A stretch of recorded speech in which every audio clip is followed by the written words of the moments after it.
Hello, empty cuts kan lo let le. Tuna hianin J Joe hairstyle mulet haircut anti la razet mai kha kan tutorial kan on siam do na chuanin first chuan some sectioning box khani le sectioning kan ti chuanin a chip sam le a bek trend khani me a chuan tuing kan phu huanga chuan hei ron zo abuk sa ni wang khanin tuing kan ka phu kanga chuan kan thenanga atukum mulet ani wang khanin atukum samla hi zo pukanga ya chu hianin kan thren lok don ani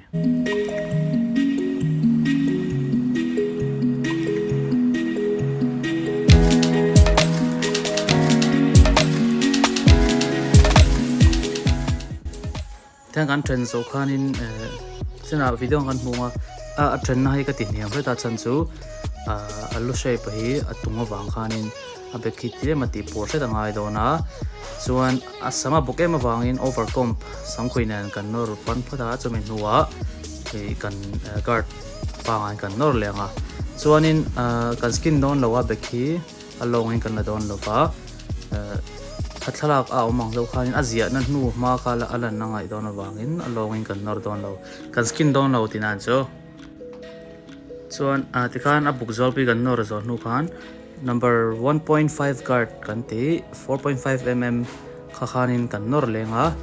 chuan asan dan chin hi tuna kan hmunga ki abek por lai hi tle main ka ti por ta soitong khanin tlema hi alu lang por electorin tung tu ko torin kan ti por se don ani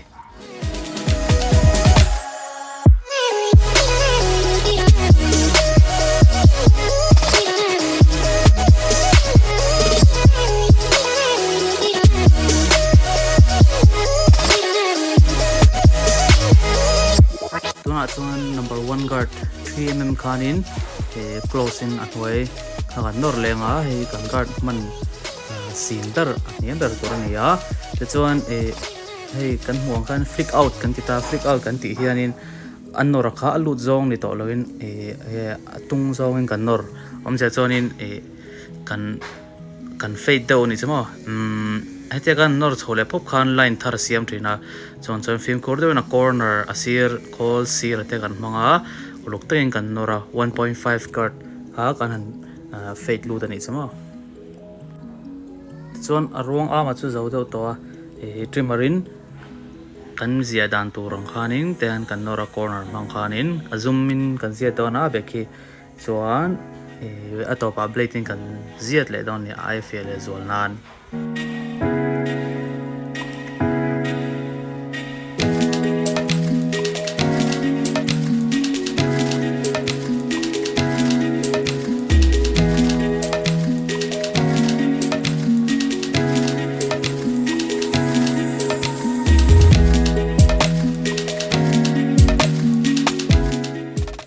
tuna chuan a chip sam kan kat tonga chip sam lampang hi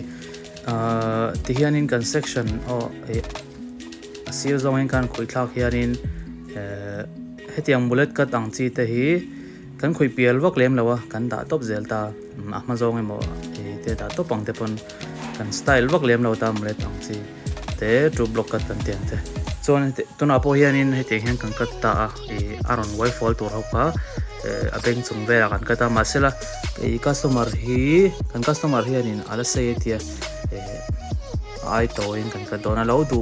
to yang renga superan sei lo ka ti khanin section by section in kan la zel ta tuna polo in chen do thoka ni a chip sami lo la alo sei piana chuwang chuanin kan la toy le dona ni he ta abek zone vera kan la toy nga chan chal sam te nen ti khan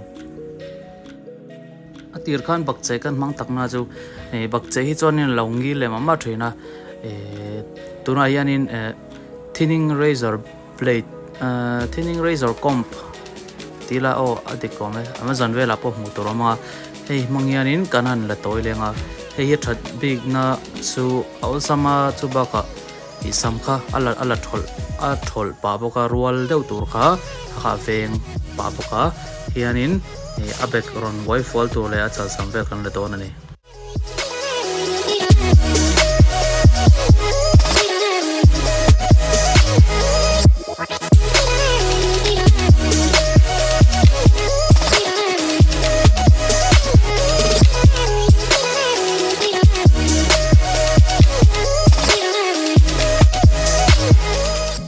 tuna atukum sam lampang kan katanga atukum sam dilema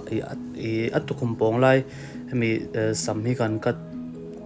thol dawanga masia hnuai lampang chini chu kan kat lawanga ni pon ala zuar ri duwa tin mulet hi chip sam nena in connect deule atukum pong lai tle min toy deulek se chuanin he ta ngong lai vel hi seizol se ati moi bi ka mulet kha moi zol bi ni chu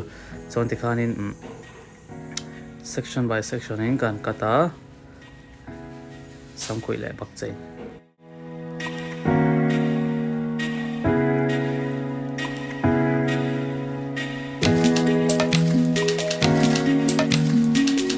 tuna chip sam kan katona kan phu hunga samhi ma zong in kan khoi tlanga chuanin horizontal section in kan langa ti hianin samkhui le nge niang bak chei ken dani chu ran pain YouTube a zir tur banga ha chulo en mei taila har salova uluk chuanin topa cross checking nen arwal thalo te kan chekanga chong kan katanga customer he nei la latle mati wangin a hnuwa kan lak bel le don ani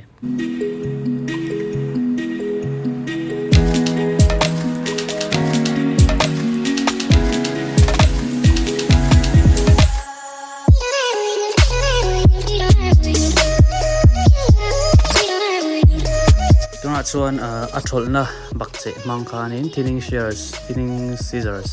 kan tiang khanin kan tholanga amor te tiang ho a background wai fole chal samte chuan atopa kan tiang kan chem ronga point cutting in kan zawanga chuan atukum po kan thol lona kan lo en liang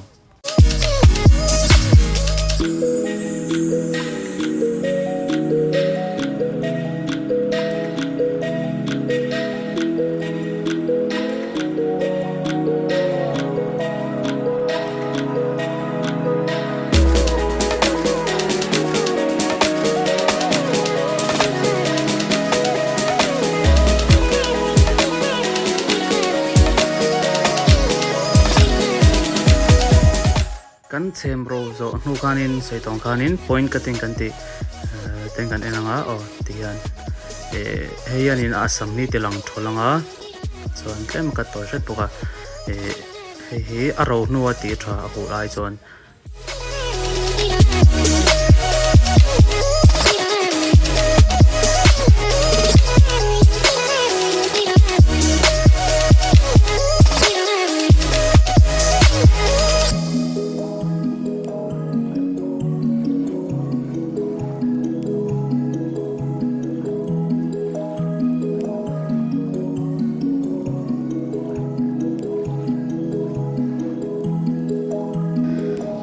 tuna kan kat zo to product kan ta tanga clay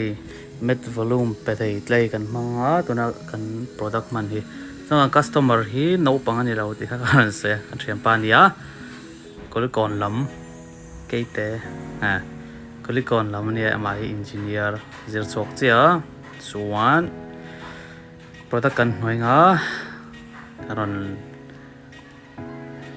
show off ang